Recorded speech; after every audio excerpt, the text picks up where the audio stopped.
How the heretics, goat-like personality protesting outside the Jehovah Witness convention. Hashtag all religions must respect human rights. And as you saw by the thumbnail, this week I was interviewed for a documentary, a very serious documentary. Boy, is it complicated to make a documentary for Netflix. They showed me all the demands and the classifications and specs Netflix want for a documentary. That's a lot. They were very professional and I got paid £1 British. Everyone that takes part in this documentary get paid £1 British. So I get paid £1 British and I will invest 30% in telecom, 50% in real estate, and 20% I will spend on a nice gift for Mrs. Goatlike, because she's not here right now. I'm protesting all alone. And it takes a certain kind of strength. So this is the morning protest between 8 a.m. and 10 a.m. And all the Jehovah Witnesses come, and there are 11,000 of them. And today they're actually shunning me. Normally they don't do that. So they do have some kind of announcement about me every time. Like in Malmö, a lot of people, especially kids, came up and asked, "Why are you so weird?" So they must have had some kind of announcement that apostates are not only evil, sometimes they are just plain weirdos. So the kids came out and asked me, "Why are you so weird?" Last weekend we were protesting here. I had a lot of conversations and people were smiling, but this time they are hard shunning me. So there has been some kind of announcement that there will be an evil apostate. But don't worry, I always win them over because I'm a charming guy and I'm protesting out of love, and no kind of gaslighting can stick on me for more than a few hours. So I'm not worried about that. But it takes a certain kind of strength to be standing in front of 11,000 people that you deeply care about that are shunning you. And I'm not gonna lie to you, sometimes it's hard. 11,000 people and you just want them well and they're shunning you. Anyway, so there will be a documentary and he will come back here on Sunday and interview me, and the theme of the documentary is working title. So they need a better name. If you have a good name, proposal for a documentary about XJW activism on hopefully Netflix, leave it in the comment section. Maybe I can pitch it to them. But this is so much fun.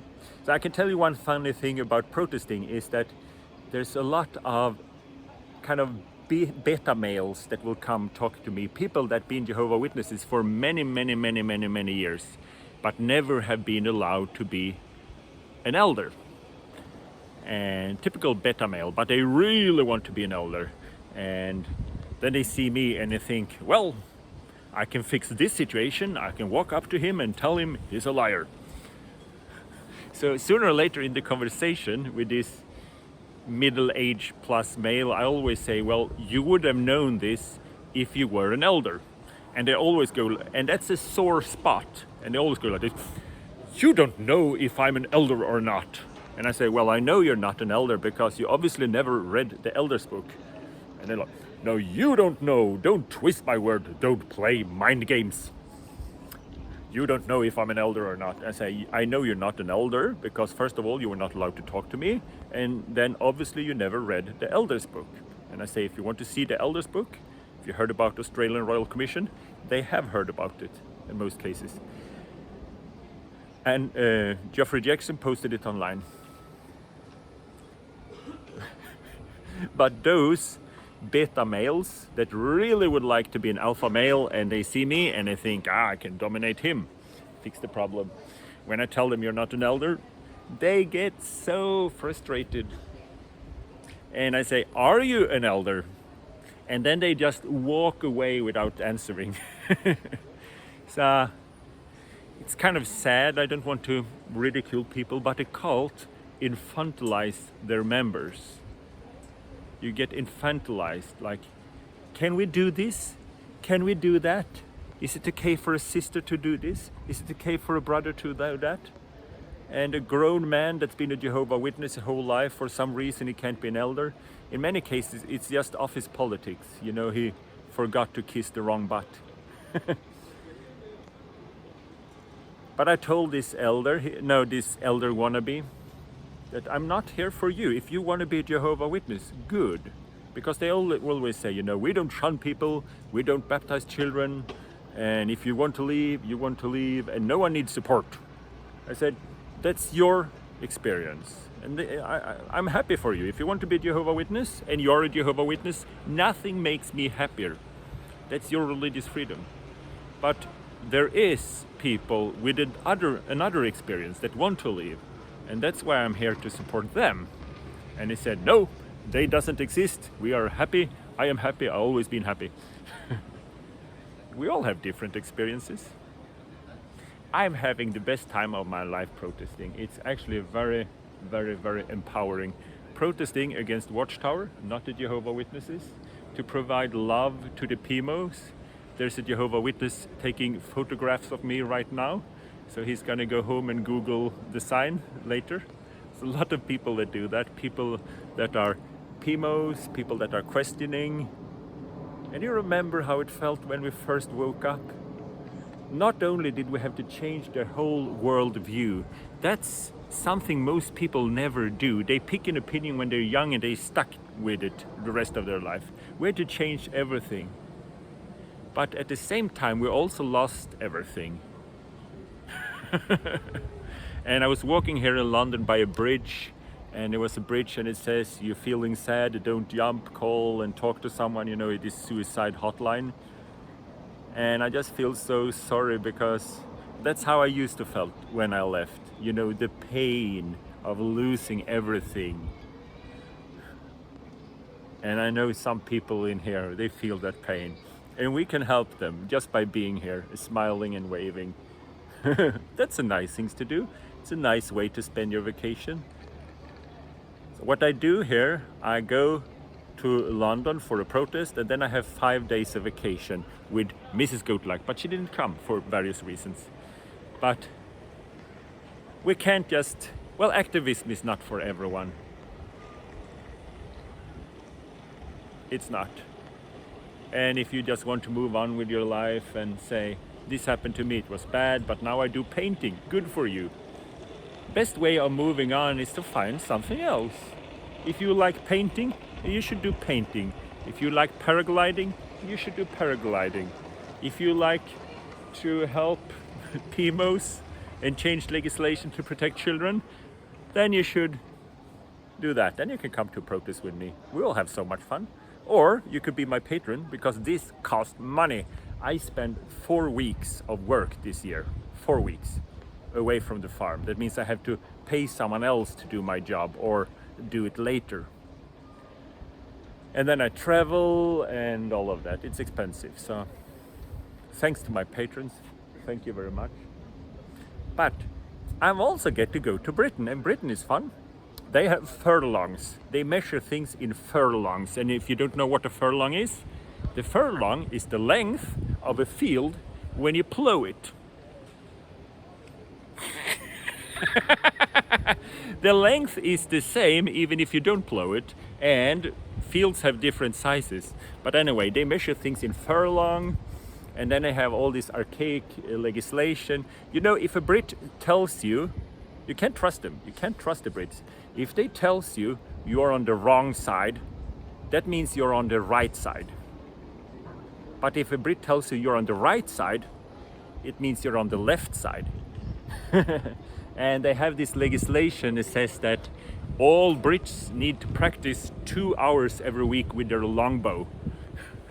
And also for me as a foreigner, it's a capital offense to have sex with the king.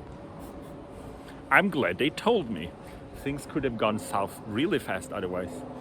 So I'm here protesting, and I'm waiting for the next beta male elder wannabe come to talk to me. But they always walk away when I say, you're not an elder. How do you know I'm not an elder? You're not an elder. Are you an elder? And then zoop, they walk away. I kind of feel sorry for them. They have some frustration and they can take it out on me because that guy have lower status than me, so I can dominate him. No elder can dominate me because I have no shame, not the Jehovah Witness shame anymore. And it feels so good. It's so empowering to be here and wave and just make people happy. And how people can live their life and take their own decision is none of my business. But there was one exception here. After the convention, they sit down with children for 3 hours, and then the kids are not allowed to play. And looking back, that was a crappy way of growing up. So there was a family, they walked out here after 4 hours of sitting, 3 or 4 hours of sitting, and they told the kids, "No pueden jugar." And my apostate instinct kicked in and I said, "Se pueden jugar." Se pueden jugar. So I'm proud of speaking Spanish, and I try to weave it in to draw attention to myself. Why wouldn't I? I don't believe in the rules anymore. If I want to draw attention to myself, I do that because I'm a happy person and I'm no longer a cult member. Se pueden jugar means you can play. They went out of the convention to say to the kids, "You're not allowed to play." It's really not my place to tell other people how to raise their kids.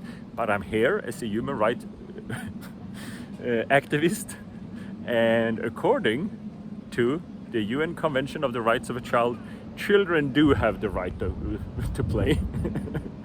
But in this case, it was just my instinct that kicked in. So they said, "No se pueden jugar, se pueden jugar." The happy apostate tell the children that yes, they are allowed to play. And I don't think it made any difference, but probably the father heard me, and let's just say we agree to disagree. This is a beautiful day. So if you can skip a few furlongs to Goatlike and you support my protest, we will have so much fun. You can buy me an alcohol-free beer, or you can support me on Patreon.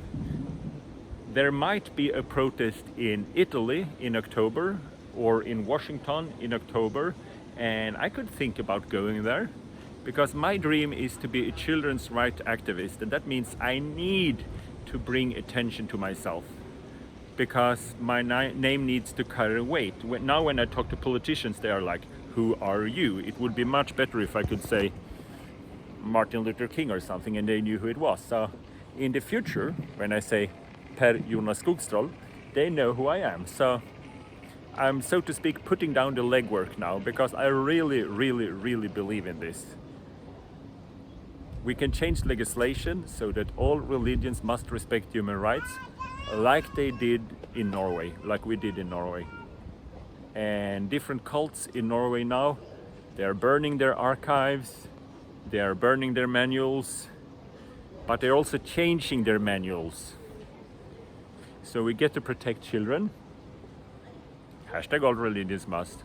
All religions must respect human rights. So if you can't come here and you don't want to support me on Patreon, please leave a comment. What should we call a documentary about ex-Jehovah Witness activism? Uncircumcised heart? Holy Spirit on speed? I don't know.